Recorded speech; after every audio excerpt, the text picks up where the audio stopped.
नमस्कार, मैं रवीश कुमार। अगर आप शेयर मार्केट में अपनी पूंजी डूब जाने से परेशान हैं, ब्लड प्रेशर बढ़ गया है, रातों को नींद नहीं आ रही, नौकरी नहीं मिल रही, मिल भी गई तो सैलरी बहुत कम है, जो सालों से नौकरी कर रहे हैं उनकी सैलरी बढ़ नहीं रही, वो भी इस बात से परेशान हैं कि इस तरह से बाजार डूबता रहा, कंपनियों का मार्केट कैप सिकुड़ता रहा तो कंपनियां और भी सैलरी नहीं बढ़ाएंगी, बल्कि उनकी नौकरी पर फिर से खतरा आ जाएगा, छटनी शुरू हो जाएगी। इस तरह की तमाम चिंताओं में डूबे लोगों से मेरा कहना है कि कुंभ में डुबकी लगाए, अब आप चिंताओं में डुबकी बिल्कुल ना लगाएं। इस तरह की रिपोर्ट पढ़कर बिल्कुल ना घबराएं, क्योंकि संकट की इस घड़ी में प्रधानमंत्री नरेंद्र मोदी बिल्कुल नहीं घबराते हैं। वीडियो को पूरा देखिए, आदि से लेकर अंत तक अनंत जानकारी मिलेगी।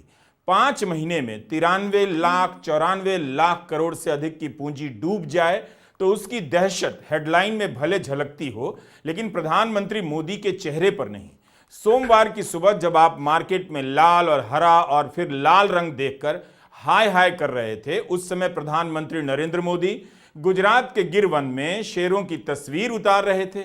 आखिर विश्व वन्य जीव दिवस भी तो महत्वपूर्ण है। वन्य जीव छायाकार का लिबास, सफारी रेंजर हैट और हाथ में कैमरा, बड़े बड़े संकटों के बीच तनाव मुक्त रहने का इससे बड़ा राष्ट्रीय उदाहरण क्या हो सकता है?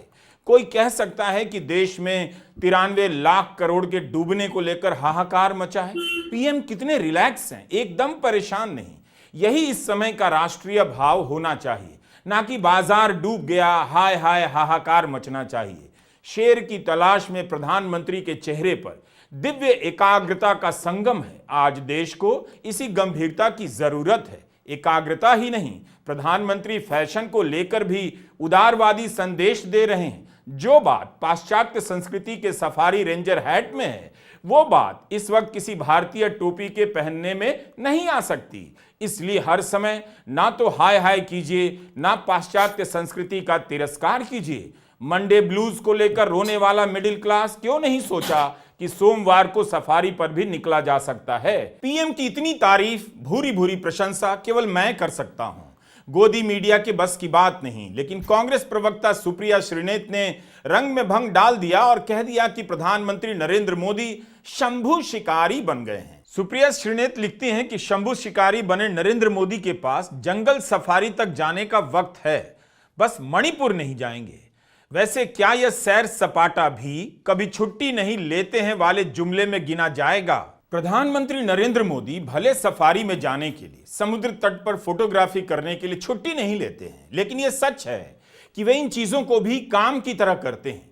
इन आयोजनों में उनकी गंभीरता देखकर कोई नहीं कह सकता कि प्रधानमंत्री छुट्टी पर हैं। आप देखिए, सफारी करते वक्त भी प्रधानमंत्री कितने गंभीर लग रहे हैं। सीरियसनेस बेमिसाल है। यह कितनी अच्छी बात है। 3 मार्च की ही खबर है कि भारत का मैन्युफैक्चरिंग सेक्टर सुस्त पड़ गया है, 14 महीने में सबसे नीचे आ गया। HSBC इंडिया के मैन्युफैक्चरिंग परचेजिंग मैनेजर्स इंडेक्स की मासिक रिपोर्ट में यह बात सामने आई है।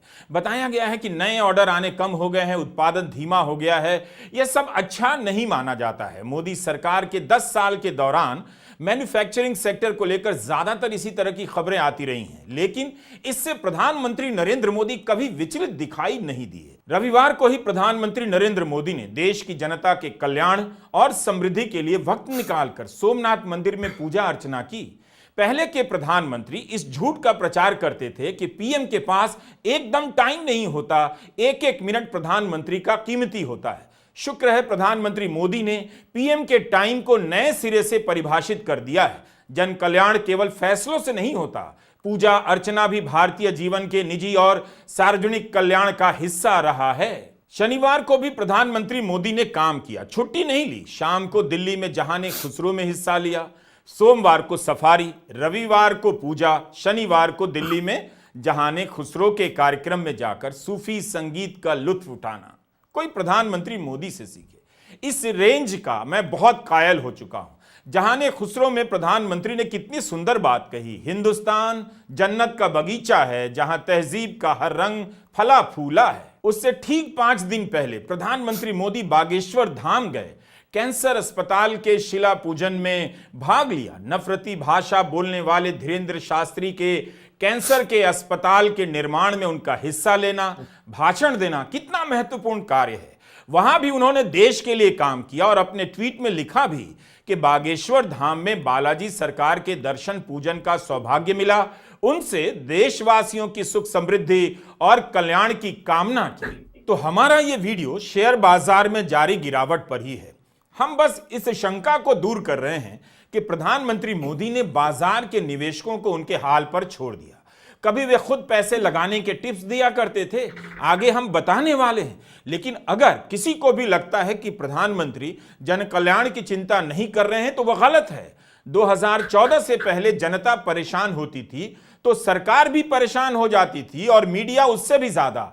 लेकिन यह सब पुरानी बातें हैं। जनता कितनी भी परेशान हो जाए, अब सरकार परेशान नहीं होती। ऐसी खबरों से प्रधानमंत्री मोदी को बिल्कुल विचलित होना भी नहीं चाहिए कि 100 करोड़ लोगों के पास खाने पीने की चीजों के अलावा उपभोक्ता सामान खरीदने के पैसे नहीं हैं। इसलिए कंपनियों के माल नहीं बिक रहे। इनके कारण भारत की अर्थव्यवस्था की हालत खराब है और शेयर बाजार में कोहराम मचा हुआ है। आपका पैसा शेयर बाजार में डूब रहा है, इसका असर देश के प्रधानमंत्री पर बिल्कुल नहीं होना चाहिए। उन्हें धार्मिक, सांस्कृतिक और मनोरंजन के कार्यक्रमों में हिस्सा लेना चाहिए। आप हैं फालतू में 1400 अंक नीचे आ गया, 300 अंक नीचे आ गया, निफ्टी 22,000 के नीचे जा रहा है। इन सब तुच्छ चिंताओं में फंसे हुए हैं, मत फंसिए। बल्कि आप निवेशक पहले मेरी एक बात का जवाब दीजिए, क्या आप भी राष्ट्रवाद के चक्कर में फंसकर बाजार की तरफ भागे थे? सच सच बताइएगा, क्योंकि मुझे इस सवाल का जवाब नहीं मिल रहा कि विदेशी निवेशक तो भाग लिए, देसी निवेशक क्यों फंसे रह गए। इस एक लाइन से शेयर बाजार का हाल समझना चाहता हूं। देसी निवेशक क्यों फंस गए? उनका इस बाजार में भरोसा उनकी अपनी समझबूझ के आधार पर बना या माहौल बनाने वाले तंत्र के आधार पर? बाजार के गिरने के अनेक कारणों की हर दिन खोज की जा रही है। मैं इसकी खोज कर रहा हूं कि इसमें हिंदू राष्ट्रवाद का कितना रोल था। क्या यह सही है कि मोदी सरकार को प्रमोट करने के लिए मार्केट में भी हिंदू राष्ट्रवाद के रंग में रंगा पूरा तंत्र विकसित हो गया है?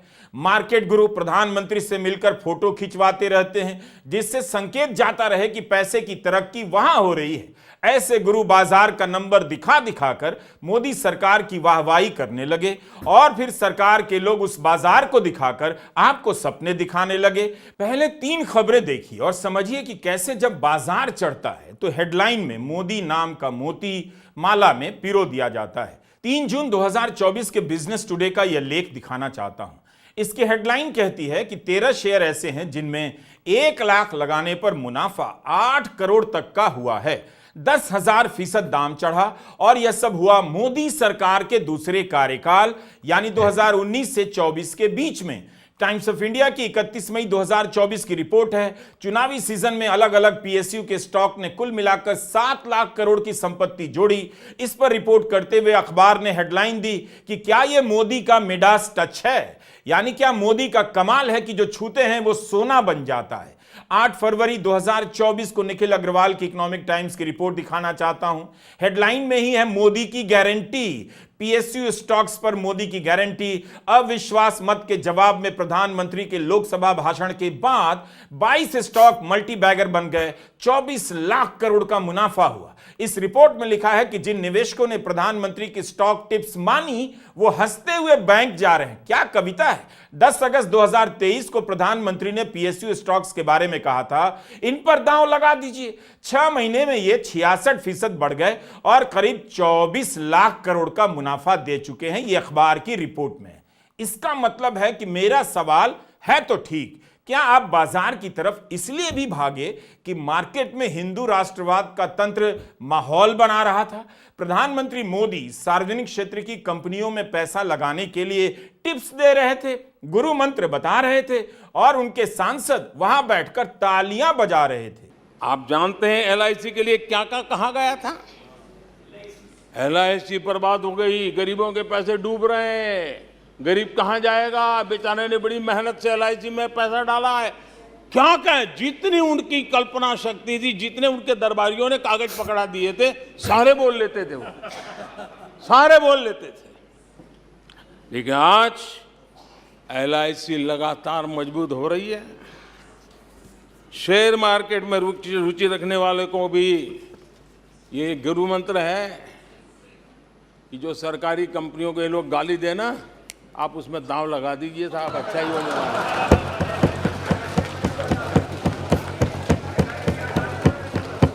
जिन लोगों ने प्रधानमंत्री मोदी की बात पर भरोसा कर एलआईसी में पैसे लगाए, उन्हें प्रधानमंत्री से पूछना चाहिए, अभी नहीं सफारी से लौट आने दीजिए कि एलआईसी का स्टॉक पिछले 6 महीने में 31% नीचे आ गया है सर। सितंबर में एलआईसी के एक शेयर की कीमत 1050 के ऊपर थी। 3 मार्च को उसका शेयर 715 पर आ गया। अब प्रधानमंत्री मोदी आकर क्यों नहीं टिप्स दे रहे हैं? आज जब बाजार 5 महीने से गिर रहा है, उनके टिप्स की बहुत जरूरत है। उन्हें रात 8 बजे टीवी पर आकर टिप्स देना चाहिए। 4 जून को चुनाव के नतीजे से एक हफ्ता पहले तक प्रधानमंत्री मोदी, गृहमंत्री अमित शाह मीडिया के कार्यक्रमों में कह रहे थे 4 जून से पहले स्टॉक मार्केट में निवेश कर दीजिए। निवेश हुए, मगर नतीजे आने के बाद मार्केट बुरी तरह गिर गया।